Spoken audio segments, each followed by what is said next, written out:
வாய்ப்புக்காக காத்திருக்கும் ஒவ்வொரு நொடியும் உன் வெற்றிக்கு துணை நிற்கும். அயோத்தியில் கிடைத்த பெயர் தொடர்ந்து இனி எத்திசையும் ஒலிக்கும் உன் குரல். விழுந்திடு, எழுந்திடு, துணிந்திடு, போரிடு, மலர் தூவி வரவேற்க காத்திருக்கும் இந்த கலை உலகம்.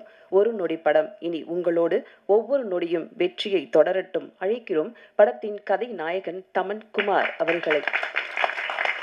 ஒரு நொடி. மனுஷங்க வந்து ஒரு சோஷியல் பீயிங்ஸ். ஒருத்தருக்கு ஒருத்தர் ஹெல்ப் பண்ணிட்டு தான் இருப்போம். ஆனால் நிறைய பேர் நம்மளை யூஸ் பண்ணிப்பாங்க. அது வந்து பழகிறப்ப தெரியாது, ஹெல்ப் பண்ணுற மாதிரி இருக்கும்.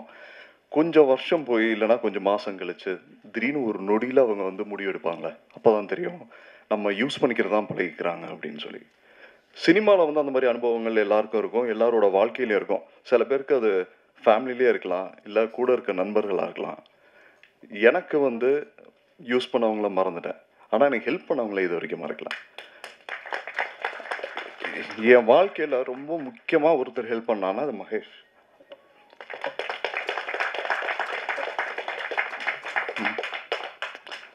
It's beyond words. சொல்லப்போனால் இந்த ஃபார் த பாஸ்ட் 10-12 இயர்ஸ் அவர் மட்டும் இல்லைன்னா ஒரு ப்ராப்ளம் என்னோட சானிட்டி வந்து I would have lost it.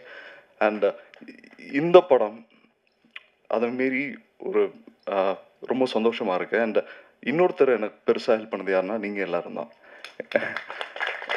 ஏன் சொல்கிறேன்னா, உங்களுக்கே தெரியும் நிறைய படங்கள் நான் நடித்தது வந்து சுமாராக இருந்திருக்கும். அண்ட் நீங்கள் தனியாக என்னை கூப்பிட்டு ஏன்ப்பா நல்ல படம் பண்ணியிருக்கலாமேன்னு கேட்பீங்க. அண்ட் ரிவ்யூஸில் வந்து நிறைய பேர் இட்ஸ் லேர்னிங். ஏன்னா நானும் வந்து தேட்டர் ட்ரெயின்டு, அதுக்கப்புறம் கொஞ்சம் கொஞ்சமாக தான் கற்றுட்ருக்கேன். ஸ்டில் நான் இப்போயும் ஆக்டிங் கற்றுக்கிட்டு தான் இருக்கேன். தனியாக கூப்பிட்டு என்னை வந்து இதெல்லாம் தப்பு பண்ணியிருக்கேன், இதெல்லாம் நல்லா பண்ணலாம் அப்படின்னு சொல்லிட்டு. ஆனால் ரிவ்யூஸ் எனக்கு நீங்கள் ரொம்ப நல்லா கொடுத்துருந்தீங்க. ரொம்ப கைண்ட் ஆஃப் யூ. அண்ட் அதுக்கு ரொம்ப நன்றி. ஒவ்வொருத்தருக்கும் இந்த மாதிரி ஹெல்ப் பண்ணுறதுக்கு நிறைய பீப்புள் வருவாங்க. என் வாழ்க்கையில் கிடச்ச நீங்கள். அப்புறம் இந்த படத்துக்கு ஒரு பெரிய ஹெல்ப் யார் கிடச்சதுன்னா இதோட ப்ரொடியூசர். நான் சொன்ன மாதிரி ஒரு ஆக்டருக்கு வந்து தேர் ஆல் என்ன சொல்கிறது, ஒரு பெக்கர்ஸ் கான் பி சூசஸ். அவங்களே வந்து ஒரு கிரியேட் பண்ண முடியாது. ஏதோ ஒரு வாய்ப்பு கிடைக்குதுன்னா வாய்ப்பு தேடி அலைகிற எல்லா நடிகர்களும் வந்து ஒரு நல்ல சான்ஸ் யாராச்சும் கொடுத்துட மாட்டாங்களான்னு சொல்லி தான் அலைவாங்க. அவங்களால எதுவும் கிரியேட் பண்ண முடியாது. கிரியேட் பண்ணுற தகுதி இருக்கிற ஒரே ஒருத்தங்க யாருன்னா முதல் போட்டு ப்ரொடியூஸ் பண்ணுற ப்ரொடியூசர்ஸ் மட்டும்தான். அண்ட் ஏன்னா அவங்களால தான் ஒரு நல்ல கிரியேட்டரை கொண்டு வர முடியும், ஒரு நல்ல டெக்னீஷியன்ஸை கொண்டு வர முடியும், நல்ல நடிகர்களை கொண்டு வர முடியும். இது எல்லாத்தையும் ஒருங்கிணைச்சு அதுக்கு முதல் போட முடியும், இந்த ப்ராஜெக்டை ட்ரஸ்ட் பண்ண முடியும். இந்த ப்ராஜெக்டுக்கு அப்படி கிடச்சது யாருன்னா அழகரன். அழகரன் இல்லைன்னா இந்த ப்ராஜெக்டை வந்து பண்ணியிருக்கவே முடியாது. ஏன்னா நாங்கள் சூஸ் பண்ணி அவ்வளோ ஷூட்டிங்கில் அவ்வளோ பிரச்சனைகள் இருந்தது. அதை மீறி வந்து அவர் விடாப்படியே, ஏன்னா ஃபேமிலிக்கு அவர் சொல்லலை பிகினிங்கில். இப்போ தான் தெரியும் அவங்களுக்கு. பிகினிங்கில் அவங்களுக்குலாம் வீட்டுக்கு தெரியாமல் என் வேல்ராமமூர்த்தி அண்ணனுக்கு கூட சொல்லலை. அவர் யாருக்குமே சொல்லலை. ஒரு சீக்ரெட் மிஷன் மாதிரி தான் பண்ணார். அவங்க ஊர்லேயே தான் ஷூட் பண்ணாங்க. அப்படி இருந்தும் முடிஞ்ச அளவு தன்னோட பட்ஜெட்டை வந்து மீறி போகிறப்பையும் அவரால் ஹெல்ப் பண்ணார். இன்னொருத்தர் வந்து கேஜி. அவர் வந்து படத்தில் சினிமாட்டோகிராஃபர் மட்டும் இல்லை, ஒன் ஆஃப் த ப்ரொடியூசர் கூட. அண்ட் அவரோட ஒர்க் அண்ட் கான்ட்ரிபியூஷன் வந்து அன்பிலீவபிள். நீங்கள் இந்த படத்தை பார்ப்பீங்க. ஒரு நாளைக்கு நாங்கள் சில நாள்லாம் வந்து 65 ஷாட் ஷூட் பண்ணியிருக்கோம். 65 ஷாட். அது வந்து அன்பிலீவபிள். அது ஒரு இடத்துல கூட காம்ப்ரமைஸ் பண்ணாமல் பண்ணார். அவர் மோர் தென் எ ப்ரொடியூசர். இந்த ஸ்கிரிப்ட்குள்ளே எல்லாருமே வந்தாங்க. இதில் இதே மாதிரி இந்த படத்தில் நடித்த நடிகர்கள் அத்தனை பேருமே. இதில் முக்கியமாக ஒருத்தர் பற்றி சொன்னால் அவர் வந்து பழக்கற்பையா சார். அவர் கூட நான் நடித்த இந்த சீன் பார்த்துருப்பீங்க. அவர் ஒன்று சொன்னார். நாங்கள் பர்சனலாக உட்காந்து பேசிகிட்டு இருக்கிறப்ப, சினிமாவில் வர புகழ் வந்து நம்பர் 1 நம்பர் 2 அந்த நம்பர் போட்டு இருக்கிறது வந்து ஒரு 10 வருஷம் கழிச்சு 20 வருஷம் கழிச்சு அந்த நம்பர் அப்படியே இருக்கும், ஆளுங்க மட்டும் மாறிட்டே இருப்பாங்க. அது நிலைத்த புகழ் இல்லை அப்படின்னாரு. நிலைத்த புகழ் எதுன்னா ஈகை, தியாகம், வீரம், அறிவு. ஐயா நீங்கள் சொன்னதுலேருந்து இன்னைக்கு வரைக்கும் அதை நான் அட்லீஸ்ட் ஒரு தடவையாச்சும் நினச்சி பார்ப்பேன் அதை. அண்ட் அது உண்மைதான். இந்த சின்ன சின்ன ஹெல்ப் பண்ணதில் இன்னொன்று நம்ம நடிகர்கள் வேல்ராமமூர்த்தி ஐயா. ஏன்னா அவருக்கு வந்து அப்போ தன்னோட பேத்தி கல்யாணம் இருந்தது. ஸோ அது பத்திரிக்கை கொடுக்கணும், அந்த மாதிரி நிறைய இடையூறுகள் இருந்தும் அது மீறி வந்து நம்ம கூட இருந்து இந்த படத்தை விடிய முடிச்சுட்டு அப்படியே தூங்காமல் போய் பத்திரிக்கை கொடுத்துட்டு கல்யாணம் நடத்தினார். ஸோ அதுக்கப்புறம் ஆரி ப்ரோ வந்து எதாச்சும் வேற ஒரு ஷூட்டிங்கில் இருந்தார். நம்ம ஆடியோ லான்ச் பண்ணுறோன்னு சொல்லி கூப்பிட்டோன்னா நேராக வந்தார். அண்ட் படத்தில் நடித்த அத்தனை நடிகர்கள், இசையமைப்பாளர் அத்தனை பேருக்கும் ரொம்ப நன்றி. Thank you so much. அது முக்கியமாக வந்து இந்த படத்தை இந்த அளவுக்கு கொண்டுட்டு வந்ததுக்கு கேபிள் சங்கர் வந்து என்னோட லாங் டைம் ஃப்ரெண்ட். உங்களுக்கு தெரியும், தொட்டால் தொட்டுமா அவர் கூட தான் நான் பண்ணியிருப்பேன். அப்புறம் அவரோட படம் 6 அத்தியாயம் பண்ணியிருப்பேன். ஸோ ஃப்ரெண்ட்லியாக பேசுவோம், இதெல்லாம் பண்ணுவோம். இந்த படம் ஃபர்ஸ்ட் டே ஷூட்டிங் நினைக்கிறேன். ஃபர்ஸ்ட் டே ஷூட்டிங் பண்ணுறப்ப என்னை கூப்பிட்டுருந்தாரு.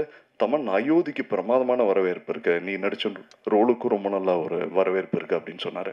சார், நான் ஒரு ஷூட் பண்ணிகிட்ருக்கேன், இன்றைக்கி தான் ஆரம்பிச்சிருக்க படம். இந்த படம் ரொம்ப நல்லா வரும் சார், இந்த படம் ரொம்ப நல்லா வருது, இந்த படம் அவசியம் நீங்கள் பாருங்கள் அப்படின்னு சொல்லியிருந்தேன். அதே மாதிரி கேபிள் சார் தான் அந்த படத்துக்கோட டப்பிங் பண்ணணும்னு சொல்லி கடைசியில் ஒரு வாய்ஸ் ஓவர் வரும், அது வந்து சார் தான் டப் பண்ணார். அப்போ டப்பிங் பார்க்குறப்ப மணி சார் சொன்னது, மணி ப்ரோ சொன்னது உங்களுக்கு தெரிஞ்சிருக்கும். அண்ட் அதை பார்த்துட்டு தனஞ்சயன் சார் கூட்டிகிட்டு வந்தார். இந்த படத்துக்கு மிகப்பெரிய விசிட்டிங் கார்டு கொடுத்தது சார் தான்.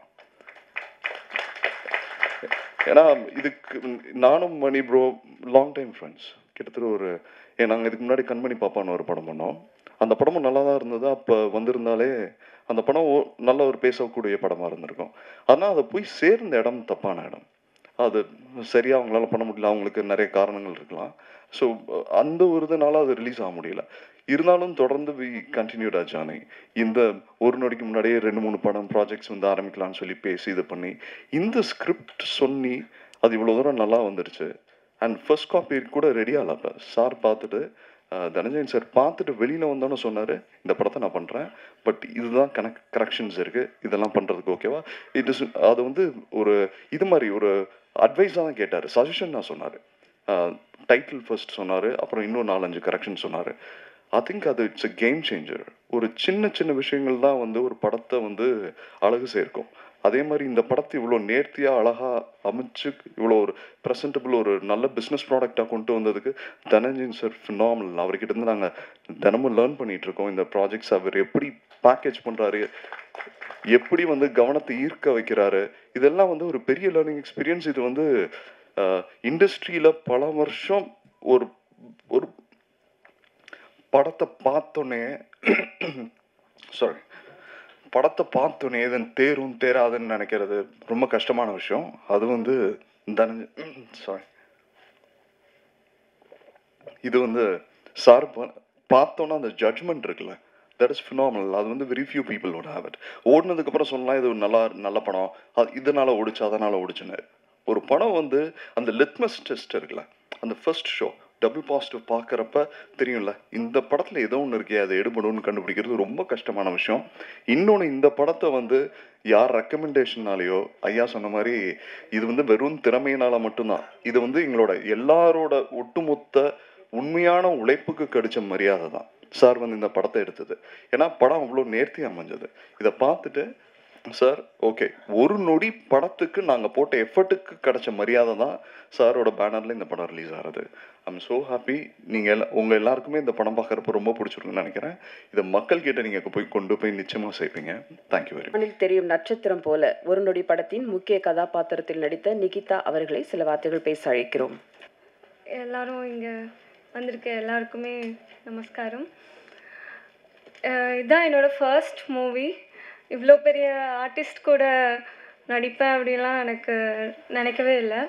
வாய்ப்பு கொடுத்த டைரக்டர், மணி டைரக்டர், தென் என் ப்ரொடியூசர் சார், ரொம்ப நன்றி. ஒரு ஷார்ட்லேயும் சார் வந்து எனக்கு ஒரு ஷார்ட் அப்போவே வந்து ரொம்ப நல்லா எக்ஸ்பிளைன் பண்ணி எனக்கு ஆக்சுவலாக எதுவுமே தெரியாது. எப்படி கண்ணாடி, எப்படி கேமரா முன்னாடி நிற்கணும், எப்படி எதுவுமே தெரியாது. சார் தான் ஒரு விஷயத்தையும் எனக்கு சொல்லி கொடுத்தாரு. So thank you sir, thank you so much. So இவ்வளோ நல்ல மூவி வந்து நான் பண்ணுவேன் அப்படின்னு நினச்சி கூட பார்க்கல. இவ்வளோ பெரிய இது பேனராக மாறினதுக்கு காரணம் சார், தனஞ்சயன் சார் இதில் இருக்காங்க, அதுக்கு ரொம்ப நன்றி. ஸோ தீபா அக்கா, லைக் மேம், சார், எல்லாருக்கும் ரொம்ப ரொம்ப நன்றி. என் கேமரா டீம், என் டீம் இதில் டெய்லி நைட் 1 டே விடாமல் அவ்வளோ ரொம்ப பிஸியாக இருப்பாங்க. எப்போவுமே ஒரு ஷார்ட்டையும் எடுத்துகிட்டே இருப்பாங்க. இங்கே மார்னிங் ஒரு ஷார்ட் கொஞ்சம் நேரம் போகும், ஈவினிங் ஒரு ஷெட்யூல் போகும், போயிட்டே இருக்கும். டே நைட் வந்து ஒர்க் பண்ணிகிட்டே இருப்பாங்க. இதில் எல்லாருமே எல்லாருமே ஒர்க் பண்ணி இது ஒரு மேஜிக்னு சொல்லலாம். எல்லாரும் எல்லாரும் இதில் எல்லாரும் எஃபெக்ட் போட்டு இதில் ஒரு மேஜிக்காக வந்து ஒரு நொடி அப்படின்னு சொல்லி வந்திருக்கு. ஸோ எல்லாரும் மீடியா எல்லாரும் இந்த படத்தை வந்து எடுத்துகிட்டு போயிட்டு மக்கள்கிட்ட சேர்க்கணும். So thank you so much. வறண்ட பூமியிலிருந்து வந்த எழுத்து மாணிக்கம் இவர். குற்றப்பரம்பரை, குருதியாட்டம், பட்டத்து யானை என்று இவரின் நாவல்கள் நாட்டுக்கு தந்து எழுத்தாளராக நங்கூரமிட்டவர். நரையும் நுரையும் நல் மீசையும் முறுக்கிய மீசை முறுக்காத பேச்சு என்று இன்றும் இளந்தாரி பயனாக கிராமத்து அசைவுகளை உடல் மொழியாக தன் கண் முன்னே வெள்ளித்திரையிலும் வெள்ளத்திரையிலும் கொடுக்கும் கதாபாத்திரத்தை கொண்டாடி தீர்க்கும் நடிகர், எழுத்தாளர் திரு மதிப்பிற்குரிய வேலா ராமமூர்த்தி அவர்களை உங்கள் முன் பேச அழைக்கிறோம். எல்லோருக்கும் வணக்கம். ஒரு நொடி எனது அருமை பிள்ளை மணிவர்மன் இயக்கிய படத்தில் நானும் இருக்கிறது ரொம்ப சந்தோஷமாக இருக்குது. இந்த படத்தோட கதையை வந்து மணி எனக்கு முன்னாடிலாம் எனக்கு பழக்கம் இல்லை. இந்த மாதிரி அப்பா ஒரு படம் அப்படின்னு சொல்லி அந்த ஒரு 2 நிமிஷம் தான் அந்த கதையை பற்றி எனக்கு சொல்லியிருப்பார். நானும் பெருசாக செரும்பாளம்மா அப்படி விரிவாகவும் கேட்டுக்கிறல. ஒரு சின்ன பொறி, ஒரு நொடி, டைட்டில் ஒரு நொடி மாதிரி எனக்கு சொன்னது ஒரு சின்ன பொறி தான். இப்போது காலையில் மெரினாவில் வந்து பார்த்திங்கன்னா கிழக்க பார்த்தீங்கன்னா அப்படியே சூரியன் எந்திரிக்கும், உதயமாது பற்றியில். அது ஒரு 2 ரூபா காசு அளவுக்கு தான் இருக்கும். 2 ரூபா காசு அளவுக்கு தான் சூரியன் எந்திரிச்சு வரும். ஒரு நிலவை பாருங்கள், ஒரு 1 ரூபா காசு அளவுக்கு தான் அப்படியே வரும். ஆனால் இந்த 2 ரூபா காசு அளவுக்கு எழுந்து வர்ற சூரியன் 1 ரூபா காசு அளவுக்கு எழுந்து வர்ற அந்த நிலா இருக்கு பார்த்தீங்களா, அப்படியே உலகம் முழுக்க இந்த பூமி முழுக்க விரிக்கும் பாருங்க அந்த ஒளியை. அதுபோல் 2 நிமிஷத்தில் இந்த கதையை சொன்ன எனக்கு அந்த மணி இன்னைக்கு ஒரு நொடின்னு ஒரு பெரிய பிரம்மாண்டமான படத்தை என்ன எல்லோரும், நான் நடிக்கிற உதவோடு நினைக்கல, இப்படிலாம் இந்த படம் அப்படி இருக்கான் அப்படின்னு நினைக்கல. சாதாரண ஏதோ ஒரு படத்தில் நடிக்கிறேன், அப்படி தான் நடித்தேன் நான். மொத்தம் இந்த படத்தில் 4 நாள் தான் நடித்தேன் நான். 4 நாள் தான் நடிச்சிருக்கேன். படம் பூரா இருக்கிற மாதிரி ஒரு இது இருக்குது. ஒன்று நடிக்கிற போது ஒவ்வொரு படங்கள்லையும் நம்ம பல படங்களில் போய் நடிக்கிற போது தெரியுது அப்படி இருக்கும் அப்படி இருக்குன்னு தெரியும். அந்த இதெல்லாம் தெரிஞ்சு போகும். இதெல்லாம் சாதாரணமாக தான் நடிச்சுக்கிட்டு இருந்தாங்க. பாருங்கள், எங்கே கொண்டாந்து நிறுத்தியிருக்குன்னா அதுக்கு அவர் அண்ணன் கேபிள் சங்கர் கண்ணில் பட்டுச்சது. அவர் கண்ணில் பட்டு அங்கேருந்து கொண்டு போய் தனஞ்சயன் சார் அவர் கண்ணில் பட்டு இன்னைக்கு அப்படி பிரம்மாண்டமாக நிற்கிது. இல்லை, கேட்க பார்க்க சந்தோஷமாக இருக்குது. இந்த படத்தில் நான் இருக்கிறது மூலமாக 2 விஷயம், முக்கியமான விஷயம் நடந்திருக்கு எனக்கு. ஒன்று, நான் 1969 வருஷம் விருதுநகர் செந்திக்குமார் நாடர் காலேஜில் நான் பியூசி படித்தேன். அண்ணாதுரை வந்து இறந்த வருஷம் அது. 69 முடிச்சுட்டு நான் வெளியேறி மிலிட்ரிக்கு போயிட்டேன். 69க்கு பிறகு கிட்டத்தட்ட ஒரு 54 வருஷத்துக்கு பிறகு அந்த கல்லூரியில் இந்த படப்பிடிப்பு நடந்தது. 54 வருஷம் பிறகு நான் போய் உட்காந்து அந்த பகுப்பறைகள், அந்த வீதிகள் பார்க்க எனக்கு அவ்வளோ சந்தோஷமாக இருந்துச்சு. அது ஒன்று நடந்திருக்கு. இன்றைக்கி நினச்சாலும் என்னை அந்த 54 வருஷத்துக்கு பிறகு என்னுடைய அந்த வகுப்பறையில் வேண்டி உட்கார வச்சு அந்த படம், அந்த ஒரு நொடி அப்படின்னு ஒரு பெரிய சந்தோஷம் என்னைக்கு இருக்கு எனக்கு. இன்னும் ஒன்று, நான் வேறு அரசியல்கள்லேருந்து வந்தால் என்னை எத்தனையோ பேச்சாளர்களுடைய பேச்சுகள்லாம் கேட்டிருக்கேன், படிச்சிருக்கேன், உரைகளை படிச்சிருக்கேன், கேட்டிருக்கேன், இவ்வளவோ விஷயங்களும் பார்த்து வந்திருக்கோம்.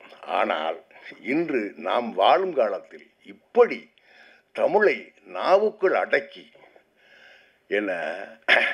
எனக்கு ரொம்ப பிடிச்ச என் செல்லில் பார்த்தீங்கன்னா ஐயாவோட அத்தனை உரைகள் இருக்கும். ஐயா பழக்கருப்பையாவோட அவங்களோட ஒரு நாள் நடிச்சிருக்கேன். நான் அவரை பார்த்துட்டு விருது அவர் வர்றேன்னு எனக்கு தெரியாது. பார்த்து நேர்கடாக சந்திச்ச உடனே எனக்கு காலு ஓடல, கையும் ஓடல. அப்படிப்பட்ட ஒரு பேரறிஞன் அவருக்கு இணையான ஒரு அரசியலை, ஒரு நீதியை, ஒரு கூர்மையான விவாதத்தை வைக்கிறது தமிழ்நாடு இன்னைக்கு ஆள். நான் அப்படி அவரோடு ஐயாவோடு நடித்தது எனக்கு ஒரு பெரிய பெருமை. அப்புறம் யூனிட்டில் பார்த்தீங்கன்னா கேமராமேன் நம்ம அவருடைய பார்ப்பீங்க, சக்குன்னு, அதாவது சின்ன பட்ஜெட்டு தான், சின்ன பட்ஜெட் தான். அவர் வச்சு போன ஃப்ரேமும் அந்த லைட்டிங்கும் அந்த அவர் அந்த ஷூட்டுக்கு தேர்ந்தெடுத்த நேரங்களுமே படத்தை சொல்லிடுச்சு, இது இப்படி வந்து நிற்கும்னு. அப்படி ஒரு கேமராமேன், எடிட்டரு வர்றது, அவர் இன்னும் ஒரு அனிருத்து, அவர் ஐயோ ரூபில் பார்த்தவொடனே அடிச்சுட்டு அனிருத்து மாதிரியே இருக்காரு நினச்சேன். அவர் மியூசிக் டைரக்டர் எனக்கு தெரியாது, அவர் மாதிரியே இருக்காரு. அவர் மியூசிக் போட்டிருக்காரு. அவருடைய இசை எல்லாம் கலந்து அருமையான படத்தை கொடுத்துருக்கு. இந்த படம் இவ்வளோ பெரிய இந்த இடத்த வந்து அடைஞ்சு நிற்கிறது எனக்கு ரொம்ப பெருமையாக இருக்குது. இந்த விழாவில் நான் கலந்து கொண்டதற்கும் நான் ரொம்ப பெருமைப்படுறேன். வேகமாக நாளைக்கு ஓட்டு போடணும். ஊரில் போய் மதுரை தாண்டி 100 கிலோமீட்டர் தாண்டி போய் நான் ஓட்டு போடணும். இவ்வளோ ஒரு அவசரத்துலேயும் எவ்வளவோ எல்லாரும் பெரிய பெரிய அவர் அண்ணன் சிவி குமார் இல்லை, அப்புறம் இன்னும் ஒன்று அழகரை சொல்லணும், தயாரிப்பாளர் அழகர் நாடு ஒரு ஊர் டெய்லி டிக்கெட்டில் சந்திக்கிற ஆளுங்க நாங்கள். ஏன்னா அவருக்கு சினிமாவுக்கு சம்மந்தம் இல்லை, கொஞ்சம் ஒரு 2 படம் அப்படி இப்படின்னு ஒரு சின்ன படங்களில் போய் காலை வச்சுவிட்டு கையை நினச்சி விட்டு என்ன அந்த விஷயங்கள்லாம் என்கிட்ட வந்து நான் கூட ஏயா நீங்கள் போகிறீங்க சினிமா வேறு மாதிரி இருக்குங்க அப்படின்னு சத்தம் போட்டு விட்டேன் ஒரு 4-5-6 வருஷத்துக்கு முன்னாடி. கடைசியில் இந்த படத்துக்கு மணி என்கிட்ட பேசுகிறது சொல்லியிருக்காரு, ஐயாட்ட சொல்லிவிடாது ப்ரொடியூசர் நான் தான்னு அப்படின்னு சொல்லி கடைசி வரைக்கும் எனக்கு இவர் தான் ப்ரொடியூசர் தெரியாது. வாடிப்பட்டி கிட்ட ஒரு ஊரில் ஒரு கிராமத்தில் ஒரு ஷூட் போது அங்கே வந்து நிற்கிறார், என்ன அழகர் நீங்கள், நான் தானே ப்ரொடியூசரு அப்படிங்கிறாரு. அப்படி ஒரு பாருங்க அவரை பேசுகிறாரு, அவருக்கு சிரிப்பாவுக்கு சகோதரர் இருக்கா இல்லை, அப்படிப்பட்ட ஒரு தங்கமான மனுஷன் அவர். இந்த ஒரு நல்ல படத்தை தயாரித்த ஒரு தயாரிப்பாளர் அடிக்கிறாரு. அது எனக்கும் எங்கள் ஊருக்கு ரொம்ப பெருமை. எல்லோருக்கும் நன்றி, வணக்கம். மகாராஷ்டிர மாநிலங்களில் நடந்த உண்மை கதை சம்பவத்தை சாமானியன் பக்கம் நின்று ஒரு நொடி கதையை எழுதியுள்ளார். பரபரப்பு கதை தேடல்களோடு திரையில் விரியும் த்ரில்லிங் அனுபவம். ரசிகர்கள் எழுந்து போகும்போது நம் எண்ணங்களில் எப்போதும் நிற்கும் நினைவலைகள். ஒரு நொடி படத்தின் அறிமுக இயக்குனர் மணி வர்மா அவர்களை இப்போது பேச அழைக்கிறோம்.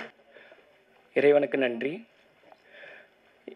ஒரு நொடி எங்களோட அழைப்பை ஏற்று கொஞ்சம் கூட வெயிலெல்லாம் யோசிக்காமல் இந்த மத்தியான நேரத்தில் எங்களுக்காண்டி உங்களுடைய பல நொடிகளை செலவு பண்ணி எங்களுடைய ஒரு நொடியை வாழ்த்த வந்திருக்க அனைவருக்கும் என்னோட நன்றி. எங்களோட அழைப்புகளுக்காக வருகை தந்திருக்கும் Sivakumar sir, Harry sir, Mahesh sir, எல்லாருக்கும் என்னுடைய நன்றி. அதுபோக என்னோட படக்குழுவினர் அனைவருக்கும் நன்றி. என்னோட ஷூட்டிங் ஸ்பாட்டில் எந்த அளவுக்கு அவங்க சப்போர்ட்டாக இருந்தாங்களோ அதே அளவுக்கு இன்றைக்கி இங்கே ப்ரமோஷன் அப்படின்னு சொல்லி சொன்ன உடனே அவங்க எல்லாருமே பிஸி ஆர்டிஸ்ட், வேலராமூர்த்தி அப்பாவாக இருக்கட்டும், ஸ்ரீரஞ்சனி மேடமாக இருக்கட்டும், தீபாக்காவாக இருக்கட்டும், எல்லா பழக்கற்பை ஐயாவாக இருக்கட்டும், இந்த எலெக்ஷன் நேரத்தில் கூட பயங்கர பிஸியிலேருந்து எனக்காண்டி டைம் ஒதுக்கி வந்திருக்காங்க. எல்லாருக்கும் என்னுடைய மிக்க நன்றி. இது போக என்னுடைய நாயகன் தமன்குமார் அவருக்கு, நிக்கிதா, சிவசேனாதிபதி, அருண், எல்லாருக்கும் என்னுடைய நன்றி. முக்கியமாக ஒரு ஆளுக்கு நான் நன்றி சொல்லணும்னா இதெல்லாம் நடந்ததுக்கு காரணம் என்னுடைய தயாரிப்பாளர் எனக்கு கொடுத்த வாய்ப்பு. ஏன்னா வாய்ப்பு தேடி அலையும் போது நம்மளை எல்லாரும் பார்க்குற பார்வை வேறு மாதிரி இருக்கும். ஆனால் இவர் என்னை நம்பினார், நம்பி எனக்கு ஒரு வாய்ப்பு கொடுத்தாரு. அழகர் சாருக்கு ரொம்ப நன்றி. என்னுடைய டிஓபி கேஜி ரதீஷ், அவர் தான் இந்த படத்தோட இன்னொரு தயாரிப்பாளர். இந்த படத்தோட கதையை போய் அவர்கிட்ட தான் ஃபஸ்ட்டு சொல்லியிருந்தேன். கேரளாவில் ஒரு இயக்குனருக்காண்டி இந்த கதையை எழுதிட்டு கொண்டு வந்து குடுமச்சி அப்படின்னாரு. கொண்டு போனேன். கதையை கேட்டவர் இல்லை இந்த படத்தை நம்மளே பண்ணலாம் அப்படின்னு சொல்லி முன் வந்தார். அதுக்கப்புறம் அழகர் சார் வந்தார். அழகர் சார் தொடர்ந்து வந்தோடனே இந்த படம் ஷூட்டிங் போக ஆரம்பிச்சிச்சு. ரொம்ப எப்படி சொல்கிறதுன்னா, சின்ன பட்ஜெட் அப்படின்றக்காண்டி என்னை போட்டு இருக்காமல் உங்களுக்கு என்ன வேணும், இது வேணுமா, சரி ஓகே உங்களுக்கு என் நிலைமை தெரியும், பார்த்து நல்லா பண்ணுங்கள், அவ்வளோதான் இருந்துச்சு அவருடைய விஷயம். பெரிய கஷ்டத்துக்கு நடுவில் கூட எதை பற்றி யோசிக்காமல் எனக்கு ஃபுல் சப்போர்ட்டாக இருந்து மதுரையில் எனக்கு ஃபுல்லாக ஷூட்டிங் முடிச்சு கொடுத்தாரு. அதுக்காகவே அவருக்கு மிகப்பெரிய நன்றி நான் சொல்லணும். நன்றி சார். எல்லாத்தையும் தாண்டி இந்த படம் முடிஞ்சு எந்த அளவுக்கு பிஸ்னஸ் அப்படின்னு சொல்லி யோசிக்கும் போது எல்லோரும் இன்றைக்கி மைண்டில் வைக்கிறதே அது ஒன்று தான், எப்படிப்பா படம் பண்ணியாச்சு, எப்படி பிஸ்னஸ் பண்ணலாம் அப்படின்னு. ஆனால் இந்த படத்துக்கு ஒரு டப்பிங் பேசுகிறதுக்காண்டி ஒரு கேரக்டருக்கு டப்பிங் பேசுகிறதுக்காண்டி கேபிள் சங்கர் சாரை நான் கூப்பிட்டுருந்தேன். வந்தாங்க, டப்பிங் பேசினாங்க. ஒரே ஒரு ஃப்ரேம் தான் பார்த்தாரு. உள்ளே வந்து நுழைஞ்சவொன்னே ஒரு ஃப்ரேம் பார்த்தாரு. பார்த்துட்டு அடுத்தடுத்த ஷாட் காமிப்பா அப்படின்னாரு. அந்த ஷாட்லாம் காமிச்சேன். காமிச்சிட்டு இந்த படம் முடிஞ்சோன்னே எனக்கு சொல்லு பார்த்துக்கலாம் அப்படின்னாரு. அவர் வந்து ஃபைனல் படம் பார்த்தாரு. தனஞ்செயின் சாரை கூப்பிட்டு வந்தாங்க. இன்றைக்கி இந்த இடத்துக்கு வந்தது காரணம் கேபிள் சாரும் ஒரு காரணம். அவருக்கு மிகப்பெரிய நன்றி. படத்தை தனஞ்செயின் சார் வந்து பார்த்தாங்க. பார்த்துட்டு சரி ஓகே வாழ்த்துக்கள் சொல்லிட்டு போகிற மாதிரி இல்லாமல் உடனே மறுநாள் உடனே கூப்பிட்டு இல்லைப்பா இதை வந்து வேறு மாதிரி ஒன்று பண்ணணும் அப்படின்னு சொல்லி இந்த படத்தை அவர் சொந்த படமாக எடுத்து இன்றைக்கி இவ்வளோ தூரம் எல்லாருக்கிட்டையும் கொண்டு போய் சேர்த்துருக்காங்கன்னா அது எனக்கு மிகப்பெரிய ஒரு சப்போர்ட்டு அப்படின்னு தான் நான் சொல்லணும். இதுக்கு எவ்வளோ நன்றி சொன்னாலும் எனக்கு பத்தாது. ரொம்ப நன்றி சார். இந்த படம் எல்லாருக்கிட்டையும் இந்த அளவுக்கு போய் சேர்ந்துருக்கு. என்னை தெரிஞ்சவங்க தெரியாதவங்க எல்லாருமே நிறைய பேர் சொல்கிறாங்க நல்லா வந்திருக்கு, நல்லா ப்ரொமோஷன் பண்ணுறீங்க, ஓ தனஞ்செயின் சார்ட்டை வாங்கிட்டாரா படம் பெருசாகிடும் அப்படின்னு. இந்த படம் பெருசானதுக்கு காரணம் தனஞ்செயின் சாருடைய பேனர் உள்ளே வந்ததுக்கப்புறம் தான். அதுக்கு மிகப்பெரிய ஒரு நன்றி. நல்லபடியாக இன்றைக்கி வந்து இந்த விழா எனக்கு இன்றைக்கி எவ்வளோ முக்கியமோ அதே மாதிரி ஒரு முக்கியமான விஷயம் ஒன்று நடந்திருக்கு. இன்றைக்கி படத்துக்கு ஒரு சென்சார் ஆச்சு. யூஏ சர்டிஃபிகேட் கொடுத்துருக்காங்க. அங்கே 1 மணிக்கு சென்சார் ஆச்சு. அங்கே தான் இருந்தோம். அங்கே சென்சாரில் சொன்ன ஒரு வார்த்தை இந்த படம் எந்த அளவுக்கு நல்லா இருக்குங்கிறது அவங்க சொன்ன வார்த்தைகளில் இருந்துச்சு. நான் பார்த்த த்ரில்லர்லேயே இது கொஞ்சம் வித்தியாசமாக இருக்குப்பா, கிளைமேக்ஸ் வேறு மாதிரி இருக்குது, எனக்கு ரொம்ப ஒரு மாதிரி உலுக்கிருச்சு, 2வது என்னால் கணிக்கவே முடியல இதுதான் அக்யூஸ்டன்னு அப்படின்னு சொல்லி பாராட்டினார். அது எனக்கு மிகப்பெரிய ஒரு விஷயமா இருந்தது. திருஷ்யத்துக்கு அப்புறம் நான் இதை ரொம்ப ரசித்து பார்த்தேன்னு சொன்னார். அந்த வேர்டு வந்து ரொம்ப நல்லா இருந்தது. அதுக்கே மிகப்பெரிய நன்றி சொல்லணும் உங்களுக்கு. நல்லது. இதுக்கப்புறம் என்னுடைய படக்குழுவினர், என்னுடைய டெக்னீஷியன்ஸ், ஹோல் டெக்னீஷியனும் இந்த படத்துக்காக பெருசாக உழைச்சிருக்காங்க. பெருசானா நான் எப்படி சொல்கிறதுனா ரொம்ப பெருசாக எல்லாருமே டைம் பார்க்கல, யாருமே நேரத்தை பார்த்து வேலை பார்க்கவே இல்லை. இந்த ஒரு நொடிக்காக அவங்க நேரத்தை ஃபுல்லாக செலவு பண்ணி தான் டே நைட்டு வேலை பார்த்துருக்காங்க. அதனால தான் இந்த படம் இந்த அளவுக்கு அவுட்புட் நல்லா வந்திருக்கு. அதுக்கு என்னுடைய டெக்னீஷியன் அனைவருக்கும் நன்றி. இது தாண்டி என்னுடைய அசிஸ்டன்ட் டைரக்டர்ஸ் மருதாச்சலம் சாராக இருக்கட்டும், மருதுபாண்டி, அப்புறம் ரகுவரன், தண்டபாணி, நிறைய பேர் எல்லாருமே வந்து எனக்கு பயங்கர சப்போர்ட் இந்த படத்துக்கு. அவங்க எல்லோரும் இருந்ததுனால தான் இந்த படத்தை வந்து நான் என்ன ஷெட்யூல் போட்டனோ அந்த ஷெட்யூல்குள்ளே முடிச்சுட்டு வெளியில் வர முடிஞ்சது. இல்லைன்னா ரொம்ப கஷ்டமாக இருந்திருக்கும்.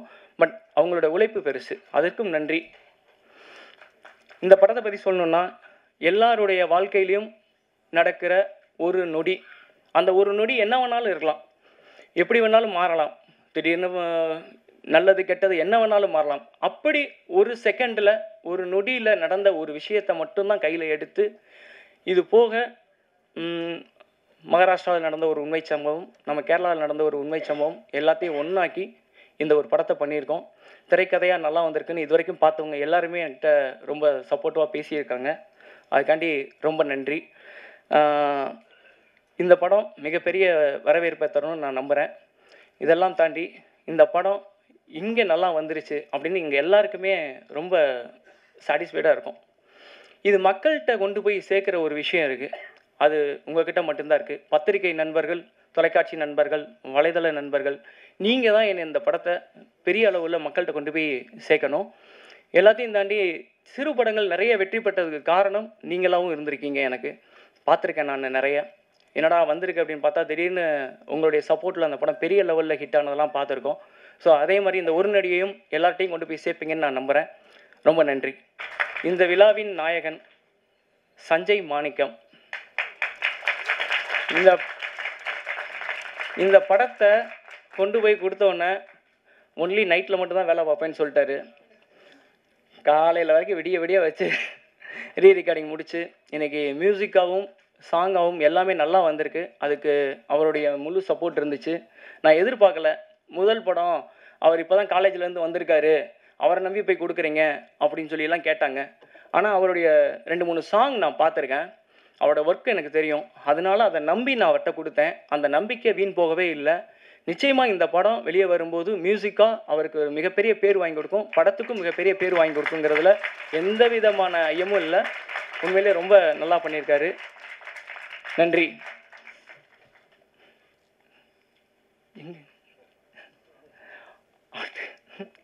கருப்பையா வாங்கண்ணே, வாங்க வாங்க வாங்க வாங்க அண்ணே. வாங்கண்ணே. சரி சரி, பேர் விட்டுட்டாங்க, வேற ஒன்றும். சாரிண்ணே.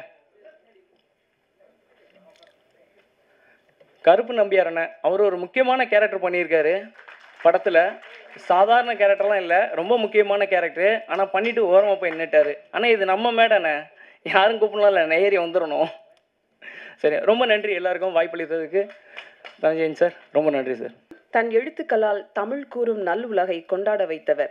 சொல்ல கொதிக்குதடா நெஞ்சு மூலம் சமூகத்தை நேசிக்கச் சொன்னவர். அரசியல் மேடைகளில் சரவெடியாக அதிர வைத்தவர். பேச்சு, எழுத்து, நடிப்பு என்று பல துறைகளில் தனக்கே உரித்தான வகையில் கேட்போரின் செவிகளையும் பார்ப்போரின் மனதையும் பல்லாங்குழி ஆடியவர். ஒரு நொடி கரண்ட் எம்எல்ஏவாக வசியம் செய்த நடிப்பை தந்திருக்கும் ஐயா பழ கருப்பையா அவர்களை உங்கள் முன் பேச அழைக்கிறோம். பெரும் மதிப்புக்குரிய தனஞ்சயன் அவர்களே, இந்த படத்தினுடைய தயாரிப்பாளர்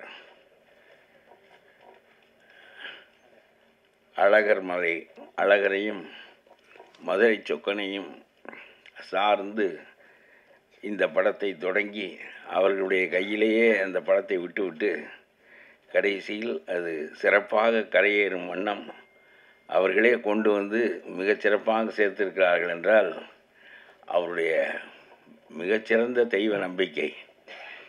ரொம்ப எளிமையாக எல்லாமே நடக்கும்படியாக ஒரு நிலை வந்திருக்கிறது. இயக்குனர் மணிவர்மன் நல்ல உயரத்திற்கு இந்த படத்தின் வாயிலாக போவார். ரொம்ப இயல்பாக எளிமையாக வேலா ராமமூர்த்தி சொன்னார், மலையாளத்தில் ஒரு படத்தை குறிப்பிட்டு அந்த படம் எப்படி சாதாரணமாக எடுக்கப்பட்டு பிறகு அதுதான் பேச்சானதோ அதுபோல் இந்த படமும் சாதாரணமாக எடுக்கப்பட்டு சாதாரணமான மனிதர்கள் எல்லாரும் புதுசு, இசை புதிது, கேமரா மற்ற எல்லாமே, கேமராமேன் மட்டும்தான் பழையவர். அவரே ஒரு தயாரிப்பாளராக ஆக வேண்டும் என்று கருதி இருக்கிறார் என்று சொன்னால் கதையை கேட்டவுடன் இதை நாம் விட்டுவிட வேண்டாம் இந்த குதிரையை என்று அவரும் கருதி இருக்க வேண்டும். ஆகவே அழகர் நம்முடைய கேமராமேன். ரொம்ப பிள்ளை உண்டாவது ரொம்ப எளிது, அது வெளிவருவது என்பது சாதாரணமான காரியம் இல்லை. அதனால தான் அதுக்கு டெலிவரி என்று பெயர். ஆக அந்த டெலிவரி தனஞ்சயனால் நடக்கிற காரணத்தினால் மிக எளிதாக அந்த பிள்ளை வெளியேறி அது அந்த சிறப்பு நிலையை பெறும் என்று நான் உறுதியாக நம்புகிறேன். தனஞ்சயன் இந்த படத்தை வாங்குகிறார், இவர்தான் ஓட்டப்போகிறார் என்று தெரிந்தவுடனே நான் இந்த படம் முழுவதையும் பார்க்கவில்லை, என்னுடைய பகுதிக்கு மட்டும்தான் டப்பிங் பேசுகிற போது பார்த்தேன். அதனாலே அவர் வாங்கிவிட்டார் என்று தெரிந்தவுடன் மிகச்சிறந்த குதிரை என்று தான் அவர் தேர்ந்தெடுப்பார். ஆகவே இந்த படம் வெற்றி பெறுவதற்கான எல்லா தகுதிகளும் உள்ள படம் என்று கருதி அவர்கள் ஒருவருக்கொருவர், அது வணிகம், முற்றிலுமாக வணிகம். அது சிறப்பாக இருக்கும் என்றால், அது நமக்கு பயன்படும் என்றால், நம்முடைய முதலீட்டுக்கு உதவும் என்றால் அதற்குத்தான் வருவார்களே தவிர சினிமாவில் அரசியலில் ரெண்டிலும் நட்பு என்பதே கிடையாது. ரெண்டிலும் கிடையாது, அரசியலிலும் கிடையாது, சினிமாவிலும் கிடையாது. முழு தகுதி தான் சினிமா. அவன் தெலுங்கு பேசுகிறானா, மலையாளம் பேசுகிறானா, அவன் புதியவனா பழையவனா எதுவும் கிடையாது. அதுக்கு தன்னுடைய மகனை கதாநாயகனாக போட்டு எடுக்க வேண்டும் என்று எந்த தயாரிப்பாளரும் நினைப்பதில்லை.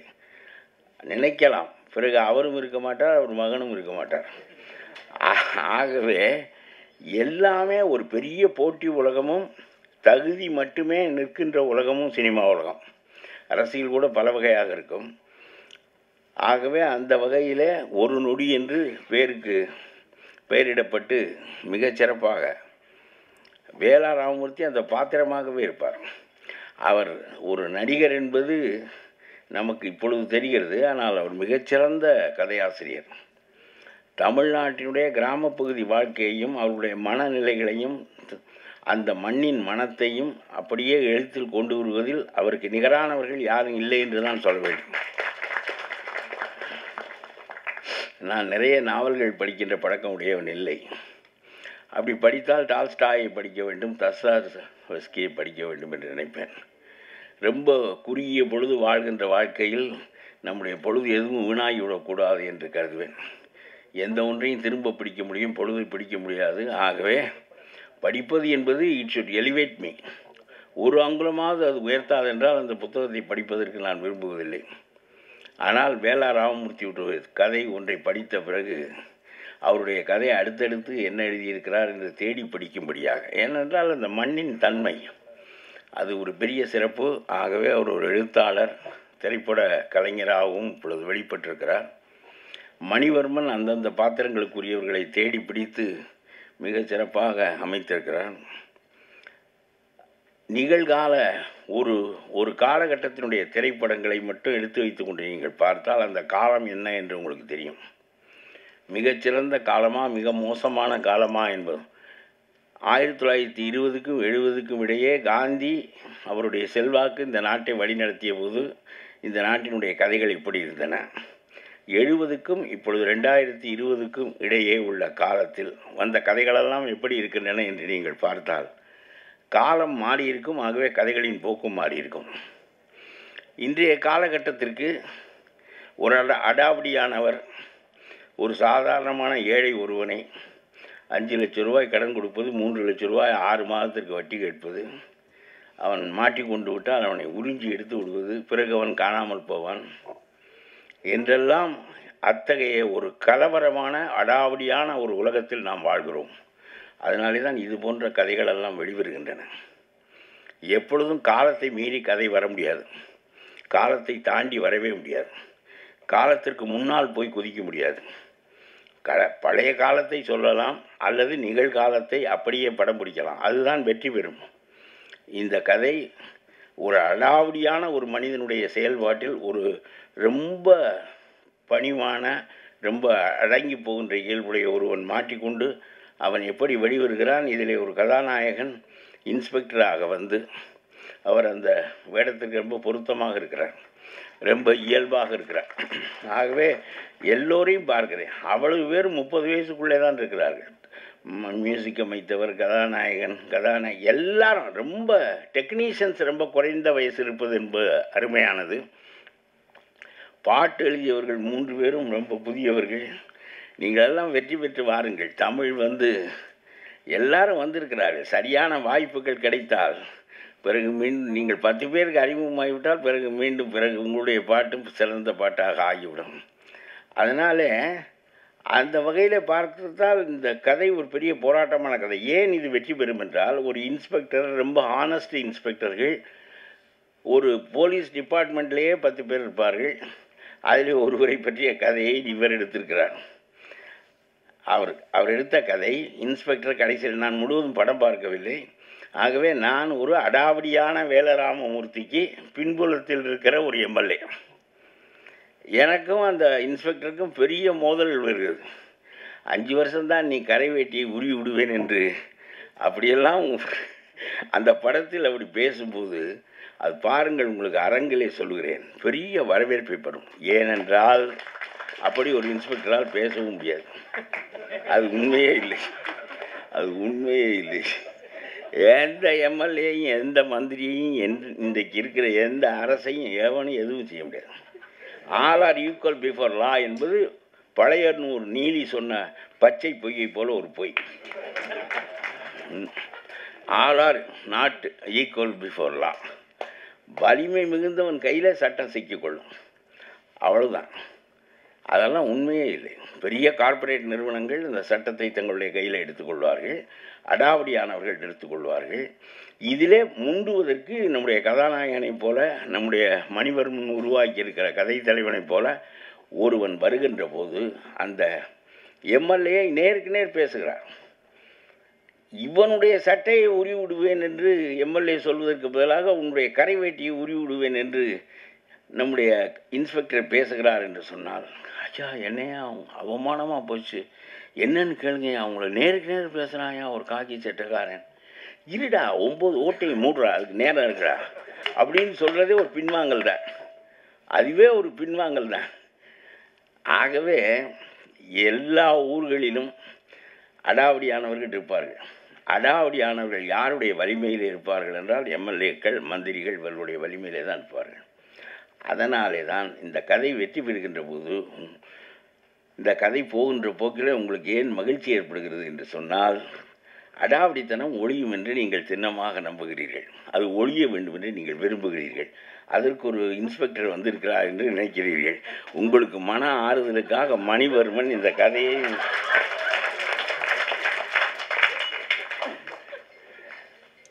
அடாவடித்தனம் ஒழியவே ஒழியாது. இன்றைக்கு இருக்கிற சமூக அமைப்பில் ஒழியாது.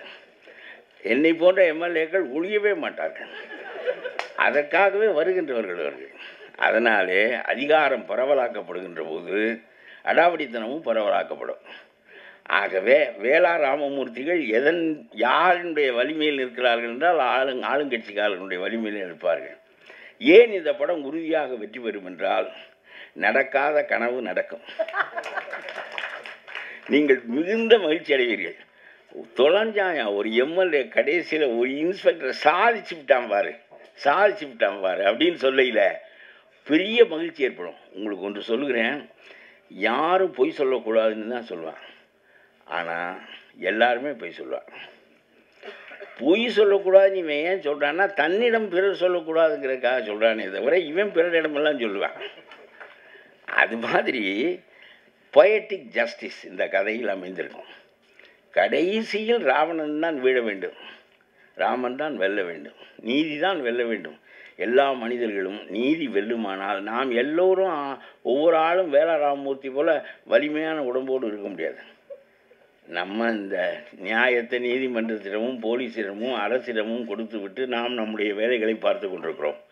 ஆனால் அவர்கள் நம்மை உறிஞ்சுகிறார்கள் என்கின்ற போது, யார் காக்க வேண்டியவர்களோ அவர்கள் இதற்கு எதிராக இருக்கிறார்கள் என்கின்ற போது, இதை அடித்து வெல்வதற்கு ஒரு கதாநாயகன், ஒரு போலீஸ் டிபார்ட்மெண்ட் என்பது corrupt department, corrupt to the core.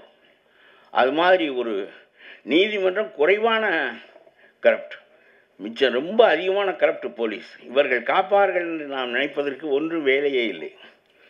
ஆகவே இதிலே ஒருவன் அப்படி வருகிறான், அவன் இந்த உலகத்தை மாற்றி அமைப்பான் என்று நம்புகின்ற போது, இந்த வேளா ராமமூர்த்தியை மாட்டிக்கொண்ட எம்எஸ் பாஸ்கரன் வெற்றி பெறுகிறார். அவருடைய மனைவியினுடைய கண்ணீர் துடைக்கப்படுகிறது என்பது அல்ல, நம் எல்லோருடைய மனைவிகளின் கண்ணீரும் நம் எல்லோருடைய கண்ணீரும் துடைக்கப்படுகிறது என்கின்ற ஆறுதலை இந்த படம் தருகின்ற போது இந்த படம் மிகப்பெரிய வெற்றி அடைகிறது.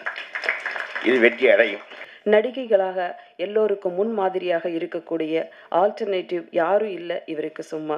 நடிகை ஸ்ரீரஞ்சனி அவர்களை இப்போது பேச அழைக்கிறோம். இங்கே வந்திருக்க எல்லாருக்கும் வணக்கம். Big thank you Dhananjayan sir, director Manivarman, his மச்சி ரிதேஷ், என்னோட கோஆர்டிஸ்ட் எல்லாருக்கும் வணக்கம், all the technicians and everybody. இந்த படத்தில் இந்த டீமில் ஒரு பங்காக இருக்கிறதுக்கு நான் ரொம்ப பெருமைப்படுறேன். மணிவர்மன் ஃபர்ஸ்ட் எனக்கு ஃபோன் பண்ணி, ஒரு கதாபாத்திரம் இருக்குது அம்மா, நீங்கள் கண்டிப்பாக பண்ணி தான் ஆகணும் அப்படின்னு சொல்லும்போது, சரி ஒரு நியூ டைரக்டர், பட் நான் ஃப்ரம் ஸ்டார்டிங்லேருந்து நான் புதுசாக வர டைரக்டர்ஸ், நியூ டீம்ஸ் நிறைய பேருக்கு நான் ஹெல்ப் பண்ணியிருக்கேன், ஒர்க் பண்ணியிருக்கேன். இவர்கிட்ட ஒரு சின்சியாரிட்டி இருந்தது. அது ஆன் ஃப்ளோர்ஸ் ஷூட் ஸ்பாட்டில் அவர் கூட ஒர்க் பண்ணும்போது அவ்வளோ பிளான்டான ஒரு பர்சனாக இருந்தார். ஒரு டேட்ஸ் மெயின்டைன் பண்ணி அதுக்குள்ளே இத்தனை சீன்ஸ் முடிக்கிறதுக்கு, ஒரு ஷெட்யூல் முடிக்கிறதுக்கும் கண்டிப்பாக நல்ல பிளானிங் வேணும். அவர்கிட்ட நல்ல பிளானிங் இருக்குது, உண்மையான ஒருத்தர். I am so happy that இந்த படம் தனஞ்சயன் சார்கிட்ட வந்திருக்கு. அண்ட் எல்லாரும் வந்திருக்க ப்ரெஸ், ப்ளீஸ் உங்கள் கையில் தான் நெக்ஸ்ட் லெவல், நீங்கள் இதை கொண்டு போங்க. And I wish this team all the success. இந்த ஒரு நொடி சார் சொன்ன மாதிரி ஒரு ஒரு ஒரு பெரிய it should make a big impression அப்படின்னு என்னோட ஆசை. I wish the team all the best. Manivarman's all the best. Thank you so much. அடுத்து நாம் பேச அழைக்கிறோம். பூவே உனக்காக சின்னத்திரை பெண் ரசிகைகளின் பேரின்பமானவன், வளரும் நடிகர்களில் அடுத்து வரப்போகும் நடிகர் திரு அருண் கார்த்தி அவர்களை பேச அழைக்கிறோம். எல்லாருக்கும் வணக்கம். ஸ்டேஜில் இருக்க C V Kumar sir, Aari bro, Balakaruppaiah sir, Dhananjayan sir, எல்லாத்துக்குமே, ஈரோடு மகேஷனா, எல்லாரும் அண்ட் என் டீம் எல்லாத்துக்குமே வணக்கம். ஸோ தேங்க்யூ ஸோ மச்க்கா. நானும் உங்களோட பெரிய ஃபேன், உங்கள் தமிழுக்கு. ஸோ எங்கள் அம்மா அப்பா வந்திருக்காங்க, தேங்க்யூ ஸோ மச்மா. ரொம்ப நாளாக கஷ்டப்படுத்திட்டேன், இந்த நொடிக்கு அப்புறம் சந்தோஷமாயிரும் நம்புகிறேன். எஸ். அண்ட் ஷூட்டிங் ஸ்பாட்டில் என்னோட 2 பில்லர்ஸ்ன்னு சொல்லலாம். ஒன்று டைரக்டர் சார் மணிவர்மன் சார், இன்னொன்று கேஜி ரதீஷ் சார். அவ்வளோ பிரச்சனை போயிட்டுருக்கும் ஷூட்டிங்கில், அவ்வளோ இருக்கும். மணி சார் என்ன அப்படின்னு கேட்டால் அப்படியே ஒரு சிரிப்பார். இப்போ கூட நீங்கள் கேமரா பார்த்தீங்கன்னா அதே சிரிப்பு இருக்கும். ஸோ ரொம்ப பக்கபலமாக இருப்பார். அண்டு கேஜி ரதீஷ் சார் ஃபயராக ஷூட் பண்ணிருப்பார், அது இது அப்படின்னு சொல்லிட்டு. ஸோ 2 பேரும் என்னோட பெரிய பில்லர்ஸ். ஸோ அதுக்கப்புறம் என்னோடய டீம், இது வந்து ஒரு தேங்க்ஸ் நிறைய பேருக்கு சொல்ல வேண்டியதாக இருக்குது. ஸோ 2 பேருக்கும் பெரிய thanks sir. And Dhananjayan sir, உங்களுக்கு பெரிய நன்றி சார். எங்கள் ஒரு நொடியை பல மணி நேரங்களாக ஆக்கிட்டீங்க சார். ஸோ ரொம்ப thank you so much sir. And இங்கே வந்திருக்க ப்ரெஸ் மீடியா எல்லாத்துக்கும் ஒரு நல்ல படத்தை கண்டிப்பாக நீங்கள் வந்து அது நல்லா இருந்துச்சுன்னா கண்டிப்பாக மக்கள்கிட்ட நல்லா கொண்டு போய் சேர்த்துவீங்க. ஸோ நீங்கள் எழுதுகிற அந்த ஒரு நொடி தான் எங்களை மாதிரி நிறையா கனவுகள் இருக்குது, கனவோடு வந்திருக்க எல்லாத்துக்கும் ஒரு முன்னோட்டமாக இருக்கும்னு நான் நம்புகிறேன். ஸோ எல்லாருக்குமே பெரிய நன்றி அண்ட் தேங்க்யூ ஸோ மச். இந்த படம் முக்கியமாக உருவாக இருக்க my producer KG sir and Madurai Azhagar சாருக்கும் நான் பெரிய நன்றிகள் சொல்லிக்கிறேன். Thank you so much. அடுத்து நாம் பேச அழைக்கிறோம். பருவம் செல்லும் உருவ கேலிகளை தூக்கி எறிந்து உயரே தெரிந்தவர். வெள்ளந்தி பேச்சும் விவரமான நடிப்பும் அக்கா எப்பவுமே பக்கா. கடைக்குட்டி சிங்கம் டாக்டர் குக்குவித்து கோமாளி என்று குக் கிராமங்களில் கொண்டாடும் கோடை மழையாக தீபா சங்கர் அவர்களை உங்கள் முன் பேச அழைக்கிறேன். மேடையில் அமர்ந்திருக்கும் அனைத்து பெரிய உள்ளங்களுக்கும் என் மனமார்ந்த வணக்கங்கள். இதில் வந்து வயது வித்தியாசம்லாம் கிடையாது. ஏன்னா வந்து அருமையான பாடல்கள் ஒருத்தங்க ஒரு கதைக்கு ஏத்தாப்பறி கொடுக்குறாங்கன்னா எத்தனை அனுபவங்கள் அவருடைய உள்ளங்களில் இருந்தால் அவர் கொடுப்பார். அதனால் இதில் வயது வித்தியாசம் கிடையாது. அத்தனை பெரியவர்களுக்கும் என்னுடைய மனமார்ந்த வாழ்த்துக்கள். இப்போ இதில் கேமராவில் பதிவு பண்ணிகிட்ருக்க அத்தனை சகோதரர்களுக்கும் சகோதரிகளுக்கும் என்னுடைய வாழ்த்துக்கள். ஏன்னா நீங்கள் மட்டும்தான் இந்த படத்தை வந்து வெற்றி படமாக மாற்றி வெளியில் கொடுக்க முடியும். இது வந்து ஒரு 50 கண்கள் கிடையாது, 5 லட்சம் பேருக்கு இந்த கதையை கொண்டு போகக்கூடிய அத்தனை திறமைகளும் அன்பு உள்ளங்களோடு உங்ககிட்ட நான் வந்து கேட்டுக்கிறேன். இந்த திரைப்படத்தில் வந்து மணி தம்பி தான் என்னைய கூட்டிகிட்டு வந்துச்சு. அப்போ வந்து நாங்கள் ஒரு படம் நடிச்சிட்டு இருந்தப்போ, அக்கா என் படத்தில் கண்டிப்பாக உங்களுக்கு ஒரு வாய்ப்பு இருக்குன்னு சொன்னப்போ, ஒரு 2 நாள் தான் நடித்தேன். 2 நாள் இதை சொன்னப்போ கூட நான் நம்மளை உண்மையிலே அவர் படத்தில் கூட்டிகிட்டு வந்து இதில் நான் ஒரு முக்கியமான கதாபாத்திரம் நடிச்சிருக்கிறேன். நிச்சயமாக மாயாண்டி குடும்பத்தார் கடைக்குட்டி சிங்கம் திரைப்படத்துக்கு அப்புறமா இந்த திரைப்படத்தில் என்னுடைய கதாபாத்திரம் ரொம்ப அருமையாக பேசப்படும். அப்படி ஒரு பாசமான ஒரு அம்மாவாக என்னை நடிக்க வச்சுருக்காங்க இதில். அதுக்கு வந்து தம்பிக்கு ரொம்ப நன்றி. அதில் வந்து நம்ம ப்ரொடியூசர் அண்ணாவை வந்து நான் ரொம்ப சொல்லணும். ஏன்னா வந்து அவரோட தான் நான் நடிச்சிருக்கேன் இந்த திரைப்படத்தில். என்ன அப்படின்னா ஒரு ஒரு பெரிய மேம்பட்டவர்களுக்குரிய இருக்கிற அத்தனை பண்புகளும் அண்ணனுக்கு உண்டு. இன்ன வரைக்கும் அந்த உறவு வந்து என்னோட தொடர்ந்துக்கிட்டு இருக்கு. ஒரு தங்கச்சி அப்படின்ற ஒரு அன்பில் இன்றைக்கி என்னை கூட்டிகிட்டு போயிட்டுருக்காரு. ஒரு தயாரிப்பாளராக இல்லை, என்னோட அண்ணனா. அண்ணா ரொம்ப சந்தோஷம் இந்த படத்தில் எனக்கு வாய்ப்பு கொடுத்ததுக்கு. இப்போ வந்து ஐயா பேசினேன். ஐயா நான் உங்களுடைய பெரிய ரசிகர். ஏன்னா எனக்கு ரொம்ப பிடிக்கும், தமிழ்னாலே எனக்கு ரொம்ப பிடிக்கும். நான் ஒரே ஒரு விஷயம், வாழ்க்கையில் ஜெயிக்கணும்னு நினச்சிட்டு இருக்கிற அத்தனை தம்பிமார்களுக்கு ஒரே ஒன்று, ஒரு மந்திரம் சொல்லிட்டு மட்டும் போயிடுறேன். இது ஔவையார் எழுதிய பாடல். வான் குருவியின் கூடு வல்லரக்கு தொல்கரையான் தேன் சிலம்பி யாவருக்கும் செய்தெறிதல் யாம் பெரிதும் வல்லோமே என்று வலிமை சொல்ல வேண்டாம் கான் எல்லோருக்கும் ஒவ்வொன்று எளிது. இந்த உலகத்தில் பிறந்தா ஆமாம் எனக்கும் ரொம்ப பிடிக்கும் தமிழ் பேச்சு. யாராவது பேசினாங்க நான் ரொம்ப ரசித்து கேட்பேன். நிறைய புஸ்தகங்களில் படிப்பேன். உண்மையிலே சொல்கிறேன், நம்ம எதுக்குமே ஆகாதவங்கன்னு இந்த உலகத்தில் எந்த ஒரு உயிரும் பிறக்கலை. ஒவ்வொரு உயிரையும் இதை சாதிக்கணும்னு நினச்சிட்டு தான் நம்ம எண்ணத்தோடு பிறக்கிறோம். பல போராட்டங்கள் வரலாம், நம்மளை வந்து ஐயா சொன்ன மாதிரி வலிமை கொண்டு நம்மளை தாக்கலாம். ஆனால் அந்த தாக்குதலை மீறி, ஏன்னா ஏதோ ஒரு திறமை நம்மக்கிட்ட இருக்கும் கண்டிப்பாக. இந்த பாட்டை ஒவ்வொருத்தரும் சொல்லிட்டு வாங்க, நம்மளை யார் வந்து நம்மளை கீழே தள்ளி விட்டாலும், நம்ம தாழ்வு மனப்பான்மைக்குள்ள ரொம்ப சுழன்று கிடந்தாலும் இந்த பாடல் உங்களை உற்சாகத்தோட வெளியில் கொண்டு வரும். அக்கா சொல்லி கொடுத்த மந்திரத்தை எல்லாரும் இனிமேல் படிக்கிறீங்க. ரொம்ப நன்றி.